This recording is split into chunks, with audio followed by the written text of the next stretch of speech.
नमस्कार, news India देख रहे हैं आप। आपके साथ मैं हूं चारुल शर्मा। शुरुआत इस वक्त की बड़ी खबर के साथ। राष्ट्रपति चुनाव से पहले विपक्ष की बड़ी बैठक बुलाई गई है और ममता बनर्जी ने बुलाई है ये संयुक्त बैठक। दिल्ली के कॉन्स्टिट्यूशन क्लब में ये बैठक होने वाली है और इस बैठक में तमाम विपक्षी नेता मौजूद रहेंगे। बैठक के लिए 22 नेताओं को पत्र लिखा गया है और कई पार्टियों ने बैठक से हालांकि किनारा कर लिया है, लेकिन ममता बनर्जी की ये कोशिश विपक्ष को लामबंद करने की कितनी सफल होती है ये आज की बैठक में साफ हो जाएगा। फिलहाल तमाम विपक्षी नेताओं को पत्र लिखा गया है। आपको बता दें कि इस बड़ी बैठक को लेकर राष्ट्रपति चुनाव से पहले ये विपक्ष की बड़ी बैठक है। ममता बनर्जी ने ये संयुक्त बैठक बुलाई है। दिल्ली के कॉन्स्टिट्यूशन क्लब में ये बैठक होगी और तमाम विपक्षी नेता इसमें मौजूद रहेंगे। 22 नेताओं को देखिए खत लिखा गया है। हालांकि कई पार्टियां ऐसी हैं जिन्होंने इस बैठक से किनारा कर लिया है, लेकिन विपक्ष को एक बार फिर से लामबंद करने की, एकजुट करने की ममता बनर्जी की ये कोशिश कितनी रंग लाती है ये आज होने वाली बैठक में साफ होगा। इस बैठक के लिए 22 नेताओं को पत्र लिखा गया है और आप देखिए कि विपक्ष में सबसे अहम चीज है कि किस तरह कई नेताओं ने, कई पार्टियों ने, कई पार्टी के अध्यक्षों ने सीधे तौर पर ममता बनर्जी को समर्थन दे दिया है।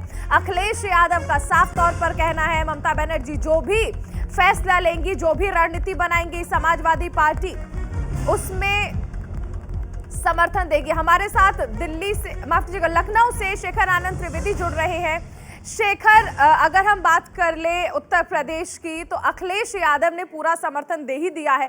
जयंत चौधरी, क्या अपडेट है इनको लेकर, इस बैठक की जो रणनीति होगी इसमें शामिल होने को लेकर? देखिए, ऐसा है कि अभी मेरी जो राष्ट्रीय लोकदल के सचिव हैं, राष्ट्रीय सचिव अनिल दुबे, उनसे बात हुई है। उन्होंने इस बात की पुष्टि की है कि जयंत चौधरी इस बैठक में शामिल होंगे। तो जाहिर सी बात है कि जो एक गठबंधन का धर्म है, जिस तरीके से अखिलेश यादव के साथ साझा रणनीति बना करके चुनाव लड़ा गया, उसी तरीके से आगे भी जयंत चौधरी फिलहाल खड़े दिखाई दे रहे हैं। ये ज़रूर हो सकता है कि जयंत चौधरी अपनी तरफ से अखिलेश के सामने कुछ बातें रखें या फिर उस मीटिंग में कुछ अपनी बातें रखें। जो उनके विधायक हैं, जो उनके हिस्से के वोट हैं, वो किस तरीके से कौन सा कैंडिडेट होगा, इस तरीके की कुछ बात वो रख सकते हैं। लेकिन समर्थन है और ये भी जानकारी आरएलडी की तरफ से ही आई है कि वो बैठक में जाएंगे। बिल्कुल, ये भी जानना चाहेंगे शेखर आपसे कि अगर देखिए ये बात होगी जयंत चौधरी की पार्टी की, और अगर समाजवादी पार्टी की बात कर लें तो आपको याद होगा अखिलेश यादव ने साफ तौर पर कह दिया है ममता बनर्जी जो भी रणनीति बनाएंगी समाजवादी पार्टी उसमें खुले तौर पर उसका समर्थन करने को तैयार है।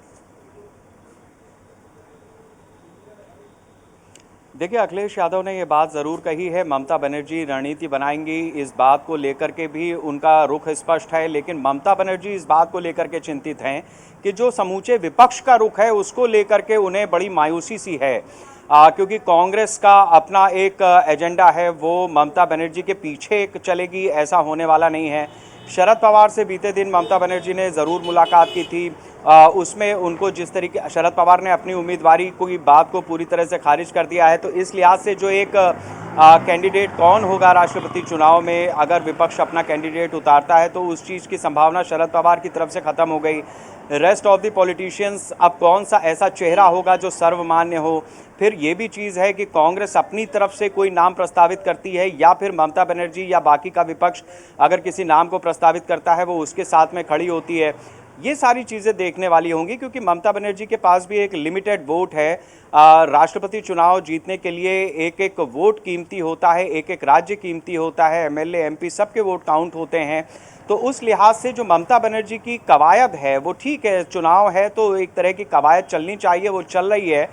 लेकिन भारतीय जनता पार्टी के सामने ये कवायद बिल्कुल उसी तरीके से है कि अगर आपने किसी बहुत बड़ी लकीर के आगे एक बिंदु खड़ा कर दिया हो। शेखर, ये भी समझना चाहेंगे आपसे कि देखिए समाजवादी पार्टी की बात हो गई और जयंत की पार्टी की भी बात हो गई, इसके अलावा जो अन्य विपक्षी दल हैं उनका क्या रुख रहने वाला है इस बैठक को लेकर? देखिए, दक्षिण से चलते हैं, जो लेफ्ट की पार्टीज़ हैं, यानी केरल में जिस तरीके से वामपंथियों की सरकार है, वहाँ पर वामपंथ भी अपनी तरफ से एक नाम सुझा सकता है। एक समय पे ज्योति बसु का नाम आगे किया गया था। विपक्ष इस बात को लेकर के सोच सकता है कि लेफ्ट, चूंकि कांग्रेस सेंटर लेफ्ट चलती है, इस लिहाज से अगर कोई लेफ्ट का नाम सामने आता है तो वो एक बारी विचार विमर्श के योग्य माना जा सकता है। थोड़ा आगे बढ़ेंगे, तेलंगाना और आंध्र प्रदेश, यहाँ पर भी जो के चंद्रशेखर राव और जगन मोहन रेड्डी, इनकी अपनी रणनीति है। इनके पास वोट बैंक लिमिटेड है, लेकिन ये निगोशिएट करेंगे कि किस तरीके से हम इस राष्ट्रपति चुनाव में वोट करेंगे वगैरह वगैरह। बीजू पटनायक, इधर आप उड़ीसा में चले जाइए, भारतीय जनता पार्टी के साथ में खड़े हुए दिखाई देंगे। हालांकि उन्होंने ऐलान नहीं किया है, लेकिन वो अपनी तरफ से एक मौन समर्थन देते आए हैं और देते रहेंगे, ऐसी उम्मीद की जा रही है। दूसरा, राजनाथ सिंह, जेपी नड्डा, इन सब लोगों को भारतीय जनता पार्टी की तरफ से कमान सौंपी गई है कि ये लाइजनिंग करेंगे, ये नेताओं से अलग अलग दौर की मुलाकात करेंगे राष्ट्रपति चुनाव के लिए, तो ये लोग लगे ही हुए हैं। फिर आप आ जाइए, मध्य प्रदेश में बीजेपी की सरकार है, बगल में भूपेश बघेल कांग्रेस की सरकार है, कांग्रेस के रुख पर ही वो चलेंगे। इसके बाद आप गुजरात आ जाइए, राजस्थान में कांग्रेस की सरकार है, गुजरात में बीजेपी की सरकार है। कांग्रेस और बीजेपी अपनी अपनी तरह से बटे हुए हैं। वापस दिल्ली में आ जाइए, आम आदमी पार्टी की सरकार है, पंजाब में आम आदमी पार्टी की सरकार है। अरविंद केजरीवाल इस बात का फैसला लेंगे। हो सकता है कि वो किसी कैंडिडेट का नाम प्रस्तावित करें, क्योंकि जिस तरीके से पंजाब चुनाव में जीत हासिल हुई है, उसके बाद अरविंद केजरीवाल ये एक बात रख सकते हैं कि हाँ भाई, आम आदमी पार्टी के इस कैंडिडेट को राष्ट्रपति पद के लिए नॉमिनेट किया जाए। मानते हैं नहीं मानते हैं, वो समूचे विपक्ष की बात होगी।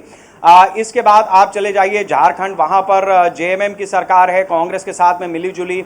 उधर से कोई नाम प्रस्तावित होगा, ऐसा थोड़ा सा पशोपेश की स्थिति है। लेकिन इसमें कोई दो राय नहीं है कि जेएमएम की तरफ से कोई नाम नहीं आएगा, वो भी निगोशिएट करेंगे। पूर्वोत्तर के राज्य जो हैं, वहां पर ज़्यादातर राज्यों में बीजेपी की सरकार है, कोई दिक्कत नहीं है। पश्चिम बंगाल में ममता बनर्जी की सरकार है, ममता बनर्जी इस पूरे मामले को लीड कर रही हैं रेस्ट ऑफ कांग्रेस ऑपोजिशन की तरफ से, तो इसलिए ममता बनर्जी का भी रुख साफ है। वो कौन सा कैंडिडेट होगा, क्या तृणमूल की तरफ से कोई नाम आ सकता है या फिर एक कॉमन कंसेंसस बना करके कोई नाम आ सकता है। इस तरीके की ये तमाम चीज़ें हैं जो देशव्यापी पूरी स्थितियों को गौर करते हुए एक विपक्ष का सामूहिक सर्वमान्य कैंडिडेट कौन हो, इसको लेकर के चर्चा होनी है, जिसमें अलग अलग पार्टीज, छोटे क्षेत्रीय दल और इक्का दुक्का जो विधायक हैं, उन सारे लोगों को काउंट करके विपक्ष भी अपनी रणनीति बनाएगा। दूसरी तरफ बीजेपी ने अपनी बैटरी ऑफ लीडर्स को उतार दिया है, वो लगातार इस काम में लगे हुए हैं। इसलिए बीजेपी एक एक वोट के लिए जिस तरीके से संघर्ष करती है, जिस तरीके से अपनी जान होमती है, ये ठीक है कि विपक्ष की कवायद है, लेकिन बीजेपी के सामने वो किस तरीके की रणनीति के साथ आते हैं, ये देखना दिलचस्प होगा। चारुल, बिल्कुल शेखर, आप बने रहिए, आगे भी आपसे जानकारी लेंगे। तो एक बार फिर से बता दें, इस वक्त की बड़ी खबर, राष्ट्रपति चुनाव से पहले विपक्ष की ओर से बड़ी बैठक बुलाई गई है और ममता बनर्जी ने ये संयुक्त बैठक बुलाई है। दिल्ली के कॉन्स्टिट्यूशन क्लब में ये बैठक बुलाई गई है। हमारे साथ हमारे सहयोगी रवि सर्राफ जुड़ रहे हैं। रवि, सबसे पहले अगर हम इस बैठक की बात कर ले तो सबसे अहम चीज है कि कांग्रेस का क्या रुख रहने वाला है इस बैठक के लिए, जो कि ममता बनर्जी की ओर से बुलाई गई है। चारुल, देखिए, अगर कांग्रेस के रुख की बात करें तो कांग्रेस अभी खुद के परेशानियों में परेशान है, क्योंकि उनके नेता राहुल गांधी से ईडी की लगातार पूछताछ चल रही है। हालांकि कांग्रेस की तरफ से मल्लिकार्जुन खड़गे का नाम आगे किया गया है कि वो इस समन्वय जो बैठक ममता बनर्जी जो बुला रही है विपक्ष को राष्ट्रपति चुनाव के लिए एक प्लेटफॉर्म पे लाना चाहती है, तो मल्लिकार्जुन खड़गे को आगे किया गया। पर लगातार जिस तरह से गिरफ्तारी हो रही है कांग्रेस के नेताओं की, प्रोटेस्ट कर रहे हैं कांग्रेस पार्टी के तमाम नेता। कल भी आपने देखा होगा कि प्रोटेस्ट करते हुए तमाम बड़े नेताओं की गिरफ्तारी हुई थी। तो आज दोपहर 3 बजे का समय मुकर्रर है, पर लगता नहीं है कि कांग्रेस पार्टी की तरफ से कोई बड़ा नेता इस बैठक में शामिल हो पाएगा, क्योंकि आज भी कांग्रेस पार्टी सत्याग्रह कर रही है, मार्च निकालने की तैयारी में। उनके नेता राहुल गांधी को ईडी के सामने जाना है, तो ऐसे में तमाम नेताओं की आज भी गिरफ्तारी हो सकती है। तो संशय बरकरार है कि कांग्रेस पार्टी की तरफ से कोई नेता इस बैठक में जा सकता है। पर 3 नामों को कांग्रेस पार्टी की तरफ से इस बैठक में शामिल होने के लिए आगे किया गया है। वो है मल्लिकार्जुन खड़गे, रणदीप सिंह सुरजेवाला और जयराम रमेश। पर तीनों नेता लगातार सत्याग्रह में शामिल है, पिछले 2 दिनों से लगातार मार्च भी कर रहे हैं और गिरफ्तारी भी दे रहे हैं। तो ऐसे में आज कहना बहुत मुश्किल होगा कि दोपहर 3 बजे ये 3 नेता या फिर कांग्रेस पार्टी की तरफ से कोई प्रतिनिधिमंडल इस बैठक में शामिल होने के लिए जा सकता है। रवि, ये भी समझना चाहेंगे आपसे कि अगर हम पिछले वक्त की चीज देखें तो कांग्रेस और तृणमूल कांग्रेस के रिश्ते एक वक्त पर अच्छे रहे थे, लेकिन उसके बाद खराब भी हुए हैं। ऐसे में कांग्रेस का इस बैठक को समर्थन देना ये क्या दर्शाता है कि आने वाले वक्त में साथ हो सकते हैं? हालांकि ये तो पूरे विपक्ष को ही एक साथ एकजुट करने की, लामबंद करने की कोशिशें हैं ममता बनर्जी की, लेकिन कांग्रेस और तृणमूल कांग्रेस को लेकर क्या संभावनाएं हैं? चारुल देखिए, अगर कांग्रेस और टीएमसी की बात करें तो आपको याद होगा पश्चिम बंगाल विधानसभा में गठबंधन की बात चल रही थी, पर उस गठबंधन नहीं हो पाया। प्रशांत किशोर लीड कर रहे थे टीएमसी की ओर से, वो रणनीति बना रहे थे और उन्होंने टीएमसी को ये रणनीति दी थी कि कांग्रेस पार्टी से गठबंधन करने की आवश्यकता नहीं है, क्योंकि बिहार विधानसभा चुनाव हुआ था और कांग्रेस के नतीजे बहुत अच्छे नहीं आए थे। तो पश्चिम बंगाल विधानसभा चुनाव के बाद से ही लगातार टकराव दोनों दलों में बढ़ा है। पर राष्ट्रपति चुनाव को लेकर अगर बात करें तो कोशिश जरूर ममता बनर्जी ने किया है कि सभी दलों को एक साथ लेकर आए, पर अगर अंक गणित की बात करें तो अंक गणित विपक्ष के पास अभी भी कहीं ना कहीं नहीं है, क्योंकि बीजेडी और वाईएसआर कांग्रेस अगर विपक्ष के साथ आता है तो विपक्ष का कैंडिडेट जो है मजबूती के साथ टिक सकता है, या यूं कहे कि चुनाव जीतने की संभावनाएं बन सकती है। पर बीजेडी के रुख को अगर देखें तो आप देखिए पिछले लगातार कुछ वर्षों से बीजेडी भारतीय जनता पार्टी के सपोर्ट में है, वाईएसआर कांग्रेस की तरफ से भी ऐसा ही आसार नजर आ रहे हैं। तो ममता बनर्जी ने कोशिश जरूर किया है कि विपक्ष को नामबंद करें, पर इसमें भी बहुत मतभेद है, प्रत्याशियों को लेकर बहुत मतभेद है कि प्रत्याशी कौन होगा। हालांकि बिहार के मुख्यमंत्री नीतीश कुमार की चर्चा बहुत ज्यादा तेज है, पर नीतीश कुमार अभी फिलहाल बिहार के मुख्यमंत्री हैं, भारतीय जनता पार्टी के समर्थन से उनके साथ। चलिए, बहुत शुक्रिया रवि इस तमाम जानकारी के लिए। इस बीच एक और बड़ी खबर आ रही है। उत्तर प्रदेश में उपद्रव और हिंसा मामले से जुड़ी इस वक्त की बड़ी खबर। अब तक 350 लोगों को गिरफ्तार किया जा चुका है। यूपी के 9 जिलों में उपद्रव किया गया था। 9 जिलों में 13 एफआईआर दर्ज की गई थी, जिसके बाद लगातार गिरफ्तारी का दौर जारी है और अब तक 350 लोग गिरफ्तार किए जा चुके हैं। उत्तर प्रदेश में उपद्रव और हिंसा मामले से जुड़ी ये बड़ी खबर। अब तक 350 लोगों की गिरफ्तारी हो चुकी है। यूपी के 9 जिलों में, आपको याद होगा जुमे की नमाज के बाद जिस तरह से उपद्रव हुआ था, पत्थरबाजी हुई थी, आगजनी हुई थी, इसको लेकर सरकार सख्त हो गई थी। ऐसे लोगों के पोस्टर्स भी चस्पा किए गए थे। सीसीटीवी फुटेज के जरिए, फोटोज, रिकॉर्डिंग्स के जरिए ऐसे लोगों की पहचान की गई थी और ऐसे में अब तक 9 जिलों से 350 लोगों को गिरफ्तार किया जा चुका है।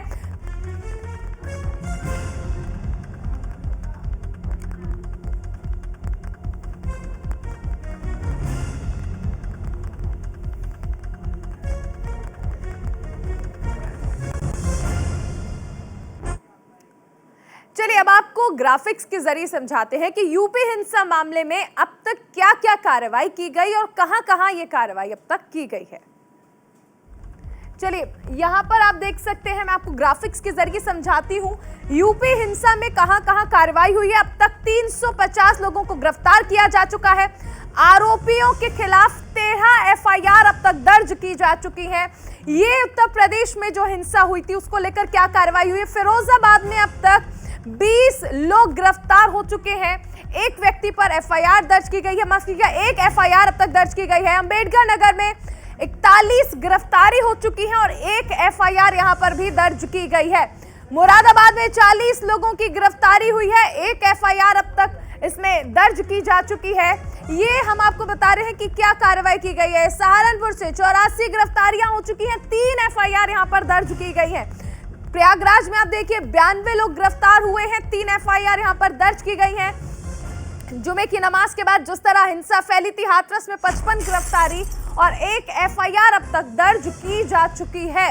इन लखीमपुर खीरी में आप देखिए 7 गिरफ्तारियां हो चुकी हैं, एक एफआईआर यहां पर भी दर्ज की गई है। यूपी हिंसा में क्या कार्रवाई की गई है वो आपको समझा रहे हैं। जालौन में अब तक 5 गिरफ्तारियां हो चुकी हैं और एक एफआईआर जो है वो भी यहां पर दर्ज की जा चुकी है। अब तक कुल 350 उपद्रवियों को गिरफ्तार किया जा चुका है। ये हम आपको बता रहे हैं कि यूपी हिंसा में अब तक क्या कार्रवाई की गई है। हमारे सहयोगी शेखर आनंद लगातार हमारे साथ बने हुए हैं। शेखर, उत्तर प्रदेश सरकार ने ये मैसेज तो क्लियर कर दिया है कि अगर आप उत्तर प्रदेश में हिंसा करेंगे, उपद्रव करेंगे, बख्शा बिल्कुल नहीं जाएगा। अब तक 350 की गिरफ्तारी इसी सिलसिले में हो चुकी है।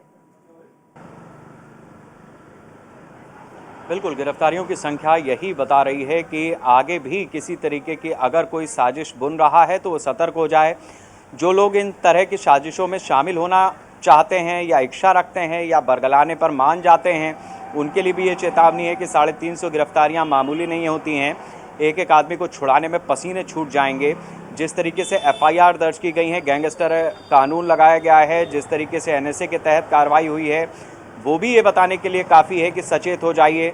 कई मास्टरमाइंड्स ऐसे हैं, चाहे कानपुर या प्रयागराज के, जिनके मकानों को ध्वस्त किया गया है। अलग अलग वजह हो सकती हैं उसकी, लेकिन ये जो कार्रवाई है उसका इशारा साफ है कि अगर सुधरे नहीं तो जिस तरीके से कार्रवाई हो रही है उसे सुधरने पर मजबूर कर दिया जाएगा। आपको अगर उत्तर प्रदेश में रहना है तो कानून व्यवस्था का पालन करना होगा। मुख्यमंत्री की तरफ से ये स्पष्ट निर्देश हैं अधिकारियों को कि वो नियमतः कार्रवाई करें और किसी को भी ना बख्शें। जो दोषी है उसको कतई ना बख्शा जाए और जो निर्दोष है उसको छेड़ा भी ना जाए।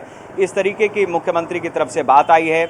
जुम्मे के जुम्मे जिस तरीके से उत्तर प्रदेश के अलग अलग शहरों में ये उपद्रव का सिलसिला शुरू हुआ है, उसको लेकर के न सिर्फ सरकार की चिंता बढ़ी थी, बल्कि आने वाले समय में किसी तरीके की कोई उपद्रव की स्थिति ना बने, इसलिए सरकार को ये चेतावनी जारी करना जरूरी था। इस तरह की कार्रवाई ज़रूरी थी और उसी का नतीजा है कि 350 से ज़्यादा गिरफ्तारियां ये ख़त्म नहीं हुई हैं। सिलसिला चलता रहेगा, अगले 24 घंटे में संख्या और भी बढ़ जाएगी।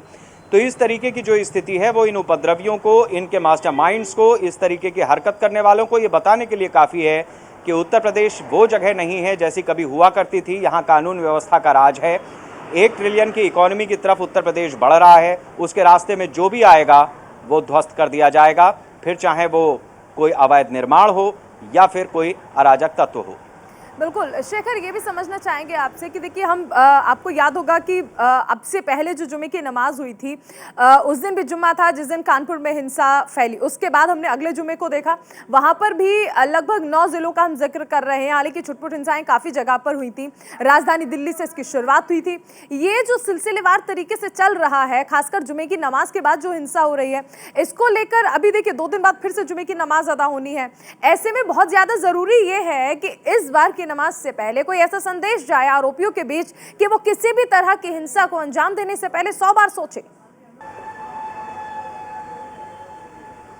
देखिए, उत्तर प्रदेश को खास तौर से इस मामले में, चूंकि कानपुर में ये मामला हुआ, एक तरीके का लिटमस टेस्ट जैसा था। कानपुर में जो कुछ हुआ और उसके बाद स्थितियां थोड़ी सी, जब अगला जुम्मा आया तो और ज़्यादा विकृत हो गई। कई राज्यों में भी इस तरीके की स्थिति देखी गई। सिर्फ इतना ही नहीं है, हैदराबाद में आप देखिए 1 मिलियन मार्च का आयोजन किया गया है।